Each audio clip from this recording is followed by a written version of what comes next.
कहते हैं कि इतिहास एक दिन में नहीं बनता, लेकिन इतिहास बनाने के लिए हर दिन, हर दौर और हर एक फैसला जरूरी होता है। देश एक बार फिर ऐसा ही फैसला लेने वाला है जो दुनिया के सबसे बड़े लोकतंत्र में चुनावी राजनीति की दिशा और दशा बदल सकता है। आजादी के बाद देश की लोकतांत्रिक प्रक्रिया में 2029 का चुनाव ऐतिहासिक होने वाला है। केंद्र सरकार 2029 के लोकसभा चुनाव से पहले महिलाओं के लिए 33% आरक्षण लागू करने की तैयारी में है।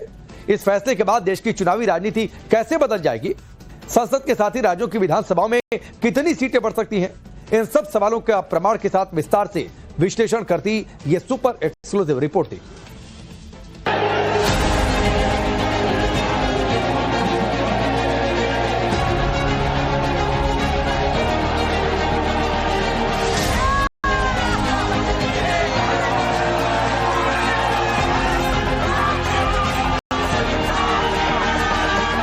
मेरा अखंड अतूट एक निष्ठ विश्वास है कि 2047 में जब देश आजादी के 100 साल मनाएगा, मेरा देश विकसित भारत बन के रहेगा।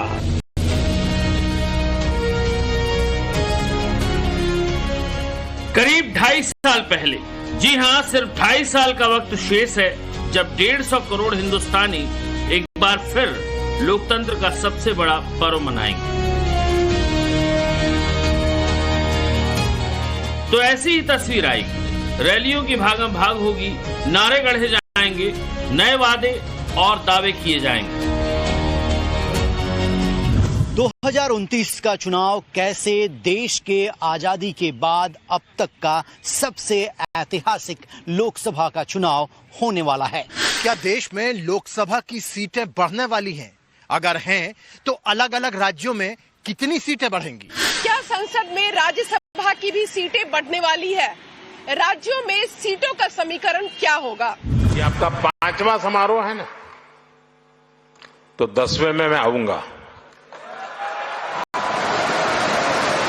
Our best is yet to come.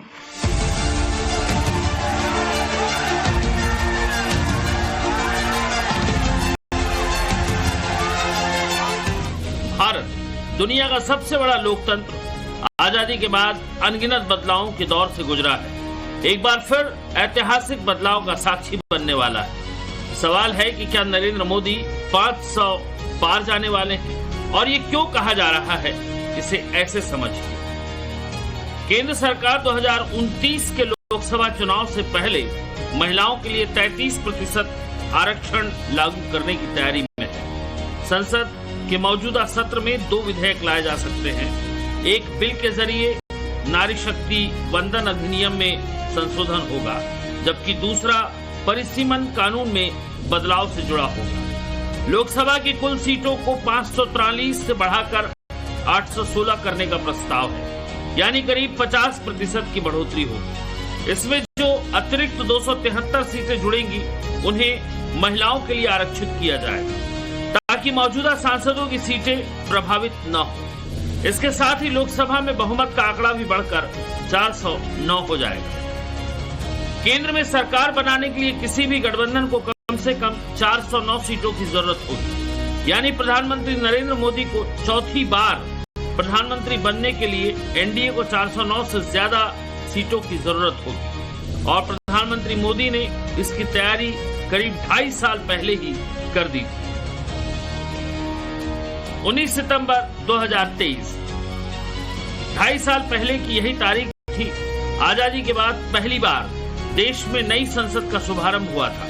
नई संसद के पहले सत्र में 19 सितंबर 2023 को ऐतिहासिक नारी शक्ति वंदन अधिनियम, आसानी से बोले तो महिला आरक्षण विधेयक पेश किया गया था। तब प्रधानमंत्री मोदी ने क्या कहा था, एक बार सुनिए।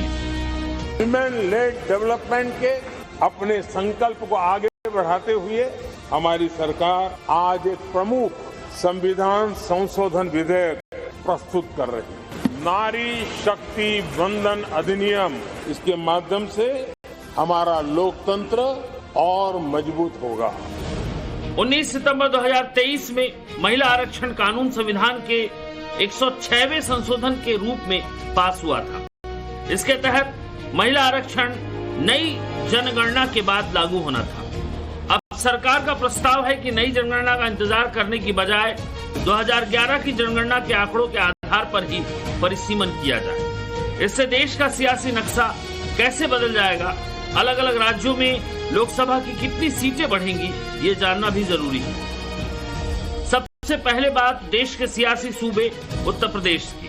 अभी यूपी में 80 लोकसभा सांसद चुने जाते हैं। परिसीमन होने पर यह संख्या 120 तक पहुंच सकती है। महाराष्ट्र की मौजूदा 48 सीटें बढ़कर 72 हो सकती है। पश्चिम बंगाल में मौजूदा 42 सीटों से बढ़कर 63 हो सकती है। बिहार में 20 सीटें बढ़ सकती हैं। मध्य प्रदेश में 29 सीटों से बढ़कर लोकसभा की 44 सीटें हो सकती हैं। राजस्थान में 25 सीटें बढ़कर 38 सीटें होने की संभावना है। और अगर बात गुजरात की करें तो गुजरात में मौजूदा 26 सीटें बढ़कर 39 सीटें हो सकती हैं।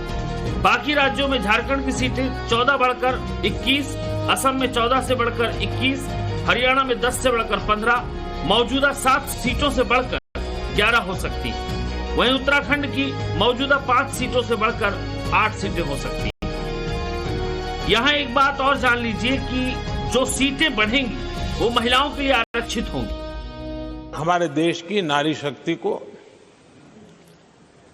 एक नई ऊर्जा देने वाली है। एक नए विश्वास के साथ राष्ट्र निर्माण में योगदान देने में नेतृत्व के साथ आगे आएगी। ये अपने आप में भी हमारे उज्जवल भविष्य की गारंटी बनने वाली है। अब सवाल ये है कि सरकार क्यों आने वाले लोकसभा चुनाव में ही महिला आरक्षण को लागू करना चाहती है। जो सीटें बढ़ेंगी वो किसके खाते में जा सकती है, जब आप पिछले कुछ चुनाव के आंकड़ों से समझते हैं। 2014 लोकसभा चुनाव में बीजेपी को 29% महिलाओं ने वोट किया था। सिर्फ 5 साल बाद ये आंकड़ा ऐतिहासिक बढ़ोतरी के साथ 36% हो गया, जबकि 2024 में 36% महिलाओं ने बीजेपी को वोट दिया। मौजूदा वक्त में संसद में कुल 75 महिला सांसद हैं, इनमें 33 सिर्फ बीजेपी से हैं। 2014 के बाद से ही बीजेपी का फोकस महिला वोटर पर रहा है। प्रधानमंत्री नरेंद्र मोदी ने कई बार इस बात को कहा है कि उनकी सरकार महिलाओं के सशक्तिकरण के लिए समर्पित है। महिलाओं को अधिकार देने का, महिलाओं की शक्ति का उपयोग करने का वो काम, शायद ईश्वर ने ऐसे कई पवित्र काम के लिए मुझे चुना है। प्रधानमंत्री नरेंद्र मोदी ने जो कहा वही सच्चाई है। जो काम दशकों तक दिल्ली की सत्ता पर काबिज रहने वाली सरकारें नहीं कर पाई, वो प्रधानमंत्री नरेंद्र मोदी ने कर दिखाया। संसद में महिला आरक्षण बिल पहली बार 12 सितंबर 1996 को एच.डी. देवेगौड़ा की सरकार के वक्त लाया गया था।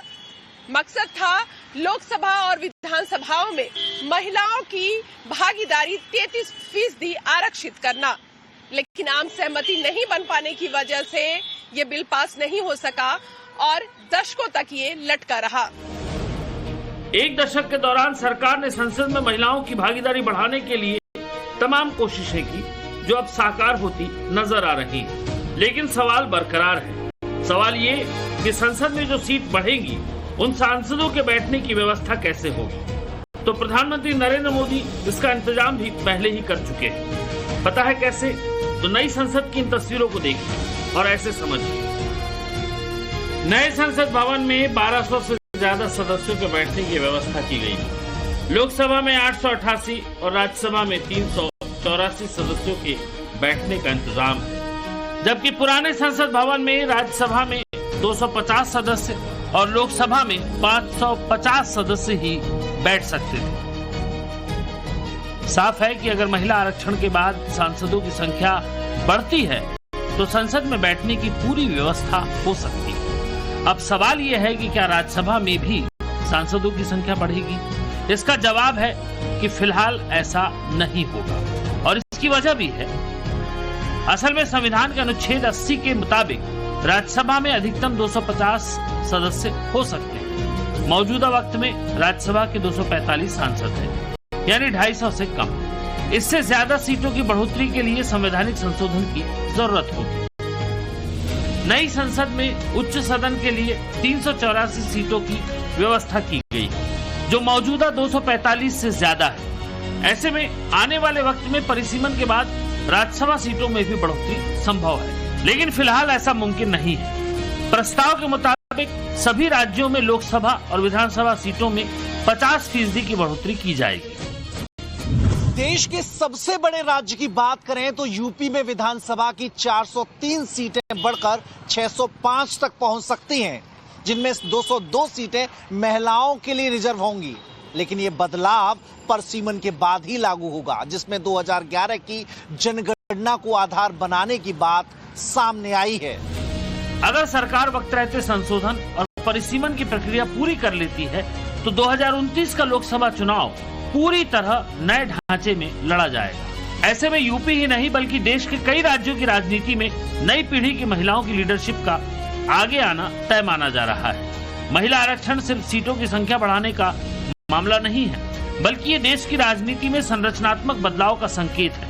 आने वाले सालों में ये बदलाव न सिर्फ चुनावी रणनीति में नजर आ सकता है, बल्कि सत्ता के स्वरूप को भी नई दिशा दे सकता है। और सरकार देश की सियासत में आधी आबादी को उनका पूरा हक देने के लिए तैयार है। Bureau report.